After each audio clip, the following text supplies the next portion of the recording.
episode of CyberBytes, the podcast. Today it's my pleasure to be joined by Vivek. Vivek is the founder and CEO at SquareX. Vivek, great to have you on. How are you? Thank you so much. Yeah, absolutely super excited, both for RSA and to be on your show. So thank you so much for inviting us. You're welcome. RSA this week, it's been pretty hectic, I've seen. How are you finding things? It's been crazy. I think, I don't know how many people are in there, like 30, 40,000. Heard, yeah. Yeah, but the whole exhibit area, everything is just teeming with people. We've had fantastic conversations, people walking in, talking about the product, talking about their requirements. So yeah, had a bunch of fantastic meetings. Good. And yeah, the whole team is excited now and more charged up. Yeah, I feel the buzz this year is great. The energy just around the place, the bars, the restaurants, the floor, it seems awesome this year. Yeah, I think post-COVID probably, as everybody's starting to forget that COVID was ever around. Yeah. I think people just want to come back to that normalcy. And now with the financial markets and everything hopefully slowly recovering, Right, yeah. I think everybody just wants to feel excited about the tech because tech has always been at the core of any financial recovery. Yeah, for sure. And for the audience that don't know who you are, Vivek, can you just give a brief introduction to your background, but also the problem that SquareX is solving? Yeah. So, I've been in cybersecurity 20 years, 10 years as a practitioner. I've worked for companies like Cisco, built many of their layer 2 security systems. And then from there on, I moved to security research, discovered a bunch of first in the world attacks, spoken at places like DEF CON and Black Hat. And then I decided to start my own company. And this was way back around like 12 years. Yeah. And we started off doing, very heavy duty red teaming trainings, moved that into an online business, Pen Tester Academy, also started a wireless, monitoring product company and sold all of that. And exited those businesses in 2021. Yeah. And then post that was when I started SquareX. Okay. And the primary reason was, when we were interacting with all of these Fortune 500 government agencies and all, we started realizing that attackers are targeting the weakest link, which is, employees and consultants working for companies. Yeah. And that is really where now with people spending over 90% of their times on web browsers, most of these attacks end up living and dying within the browser. So we looked at it and we said, hey, why hasn't someone solved this? Why is it that when a ransomware ends up dropping, on your desktop, IT teams are scrambling to ask people, why did you download it or where did you download it? Right. And most of the times employees either don't remember or don't want to remember, right? And that is really where what SquareX is building is a browser native security product, which deploys very simply as an extension. Yeah. And once you switch that on, you have complete visibility into what is happening inside the browser. Yeah. So now when a bad actor, let's say, targets your sales team on LinkedIn, sending them direct messages, maybe attaching a malicious document, and someone ends up downloading, you can immediately know that, Jack, John, and Mary in your organization was targeted using a fake profile on LinkedIn. Very interesting. Yeah, and that fake profile ended up sending a DM. So you could do all of those attack graphs, all of that retracing back, giving organizations an understanding of who their most vulnerable users are, who are the most targeted users this week. Yeah. And that allows them to have better security awareness within the organization versus just sending those plain vanilla emails or having people do those, awareness pop quizzes, which you all, have come to hate. A quick one here from Oliver, one of the co-founders of Asperon Search. Our CyberBytes podcast showcases the security ecosystem's most exciting companies, but we do much more. Our talent solutions give security vendors the competitive advantage by building high-performing go-to-market and technical teams globally. If you're looking for your next role or need to hire the best talent in this competitive market, then reach out to us directly via our info@email in the show notes. Let's get back to it. For sure. And what's the story? What's the why behind SquareX? Because it sounds like you've been successful, had a couple of exits. Why SquareX? Tell us about the story behind that and the why. Yeah. So I think when I was doing Pen Tester Academy, I was helping red teams. Primarily showing them how to break into their own organizations. Because of course, ideally you want to do it before the attackers do it. Right.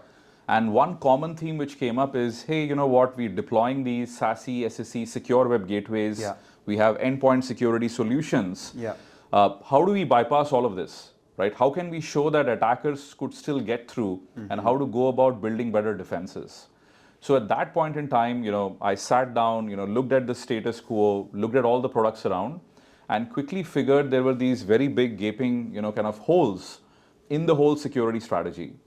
So I know, having been an attacker for such a long time, attacking, and I know a lot of people may disagree, is easier than defending. Yeah. And the reason I say is, an attacker only has to win once in 100 tries, but a defender has to win every single time. So the job of a defender is more difficult. So I said, okay, I've done attack training, I've done red teaming and all of that for over a decade. Yeah. Why not switch over to the other side and try to go ahead and do something which defends people and organizations? Yeah. And that is how I decided to start SquareX, brought together an early team. Sequoia Capital ended up investing in the company as well, and here we are. Yeah, great backing. Very cool story as well. So congratulations on what you've done so far. And go back to RSA, because it sounds like you've had some really interesting conversations with security leaders in the space. What are you hearing? What's the common consensus at the moment? Yeah. So I think we've had some great conversations. Of course, AI, LLMs, ChatGPT, right.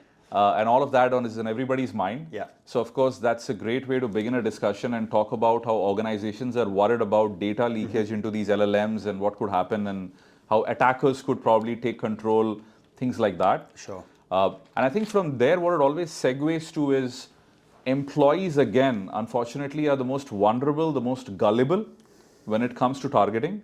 And at the very same time, unfortunately, a lot of times employees may end up inadvertently do something like, upload a document to ChatGPT to get a summary. Because like your sales had just sent you a 30-page document, you're late for the meeting, you want a quick summary. Without realizing that many of these free LLMs, unfortunately, end up using that data for training. I've heard, yeah. So I think once you have that conversation, people start to, once again say, hey, Vivek, how do we think about going ahead and securing enterprises against end users, either making mistakes or getting targeted? Yeah. So I've met a bunch of investors because, hey, browser security all of a sudden is very hot today. Yeah. Massive amount of investment happening. I met a bunch of exited founders where we brainstormed about hey, how could we go to market? What are they seeing and hearing? And of course, CISOs and potential customers. So people came in, we were able to show some very exciting demos. People signed up for pilot programs, which we hope to start off in June. And most importantly, we've just opened up the US office, and now we are planning to hire people. And hey, we look forward to getting a lot of help from your side, for that. Look forward to it. Cool, it's a great story. And in terms of the USP around SquareX, right? How are you guys doing things differently from the other folks that are in the space at the moment? Yeah, very good question. So today, if you look at safe browsing for enterprises, you have SASE, SSE secure web gateways. And these are primarily cloud proxies which end up intercepting SSL traffic and try to look at that network traffic of HTML, CSS, and JavaScript and figure out application layer attacks. Okay. Now you can already see kind of the gap there, right? And this is really where in today's world of complex progressive apps, these SWGs have no application context, no understanding of user awareness, absolutely have no clue, how tabs, windows, and all of that data actually is going onto the network. So much to it, yeah. Making it very, very difficult for them to understand what is really happening on the user's browser. Attackers have realized this, and they've created multiple bypasses where SWGs pretty much are useless today. Okay. Now, endpoint security. Now, this was invented at a time when we were downloading and installing stuff, right? And this was the time when viruses were there, right? Yeah. When was the last time that you saw an antivirus warning pop up on your computer? Can't remember. Exactly. Yeah. So what's happening is now in a cloud-first world, fewer and fewer documents, fewer and fewer things get installed on your computer. And we feel that, maybe in 4 to 5 years, endpoint security isn't going to be looking at much. Okay. And that is really where, why not build a security product which resides in the application, which users use as their gateway to the internet, to work, to their financial transactions, to Netflix or whatever. And that was the key insight which we had is, look, the browser is the operating system now. Right. If you're spending 95% of your time in the browser, why not build something there? Yeah. So the key difference and the key vantage point that we have, vis-a-vis others, is by running a browser security agent where we run machine learning and all of those algorithms right there using WebAssembly. We have access to the most rich data. So as your enterprise users are online, doing their daily work, we can sit there, monitor and make sure that as soon as attackers try to do something bad, we can detect and block it, and then allow you to kind of uncover all of these threats enterprise-wide, do threat hunting and whatnot. Yeah. Which I feel is a very different approach from where the rest of the market is today. Yeah. And what's next for SquareX the remainder of this year? Yeah, so I think, we incorporated the company roughly a year back. Yeah.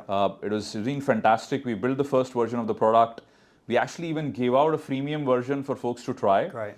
And now we have over 200,000 cybersecurity and IT people using it online, trying it out. Nice. At RSA, we wanted to do the big unveil, of the enterprise version. And we've signed up really some very big names for our pilots. Awesome. So I think the next 3 to 4 months is going to be, converting those pilots to paying customers, and then going all out in the US market and maybe Southeast Asia to try and spread the word, spread the gospel, and hopefully, customers end up seeing our version and our view of why what SquareX is doing is maybe a fundamentally better and disruptive way to protect their users when they're online. Yeah. And that's really where, our tagline is, hey, be fearless online. Right. And that's what we want organizations to be. Yeah, it's exciting times ahead. Very interesting what you guys are doing. In the space itself, so how do you see the space evolving in the next, maybe 6, 12 months and beyond? Yeah, so I think, Gartner has coined this, very new space, browser security and enterprise browsers, because they've recognized the same thing. Yeah. What's happening is that as Gartner, Forrester, and all of these guys are starting to talk, I think CISOs are starting to notice and are starting to acknowledge the gaps that are there in the existing product portfolio that they have. Yeah. So I'm assuming what's going to happen is a good number of startups are going to come in. Yeah. So of course we have to be ready, to be copied and to be competed with, and of course let the best company win. Naturally. There's already a massive amount of investment coming into this market, which is probably going to catapult many more companies. And I think also what's going to happen is attackers are also going to use browsers a lot more right now, because when everybody talks about these gaping holes, they are reading those things as well. Exactly, it's the same information, right? Exactly. So we're going to see probably a lot of attacks happen against end users via the browser. Yeah. So the space is heating up, and I think it's going to be a lot of fun seeing what really happens and how this evolves into its own new stable category in the next few years. Great. And going back to the previous successes that you've had from company exits, what did you, maybe one thing or two things, what did you learn from those that you've taken into SquareX? Is there like one thing that's like, okay, I'm replicating that, or one thing that went wrong that you're going to not reproduce this time around? Correct. So I'll give you, one of each. Cool. I think, when I did Pen Tester Academy in the previous companies which I sold, I've realized it's all about the team, right? I mean, I'm a single founder all through, but finally teams go and win, not individuals. So that is one of the things that I think we've done right, even in this case, is made sure that we invest in getting the right people. Okay. And sometimes, unfortunately, that can be a brutally bad experience, simply because, you go through this whole process of figuring out and iterating, and, you have to let go people and all of that. I think, but that we've done really well. So the team is really good, super charged up, single mission, single vision. Great. Very important. Yeah. Now, one of the things I didn't do in my first companies which I'm doing is, being a very hardcore technical person, you tend to always gravitate towards the product, right? And you kick off the go-to-market motion a little later, because you're enjoying building that whole product. Yeah. So when I did those previously, I felt like, hey, it took a little bit more time for things to start off. Okay. And that is really where here at here in SquareX, what we did on day zero is, as the developers were starting to build, we started building our GTM team, our PR team, and all of that. Yeah. I can tell you, maybe for all startups, like the entire ecosystem, the kind of press, the kind of media attention, the kind of word that we've been able to put out in the last 10 months is almost unparalleled. Yeah. And that's simply because I'm thinking of distribution while I'm also thinking about the product. And I think that has been a key new learning that I'm hoping to kind of do right in this one. Yeah, it's very interesting, and it's been it's going to be a pleasure to follow your journey. I think you guys are doing some very exciting things in the space. Before we wrap this up, is there anything else you'd like to share? Any plugs that you want to make? Yeah, absolutely. I mean, if organizations, whoever is watching, if you're worried about, your enterprise users, employees, and consultants, getting targeted online, with browser attacks, hey, feel free to check out sqrx.com, come over to our website. We have a bunch of white papers which you can read and learn, and then if you find something interesting, try the product out. Of course, would love to once again speak with you guys at Black Hat. We're going to do a boo at Black Hat in just a few months. Look forward to it. Super excited. Yeah. So thank you so much for having us on the show. Really appreciate your time. Welcome, Vivek. Absolute pleasure. Absolutely. Chat soon. Likewise. Thank you. If you are still listening, thanks for hanging in there, and I hope you enjoyed this special RSA episode. If you did, then please hit the like and subscribe button, and of course, share this with your colleagues and friends. If you are a candidate looking for your next role within cybersecurity, or a hiring manager looking to build out your technical or go-to-market teams, then please reach out to me directly on LinkedIn or via email. See you soon.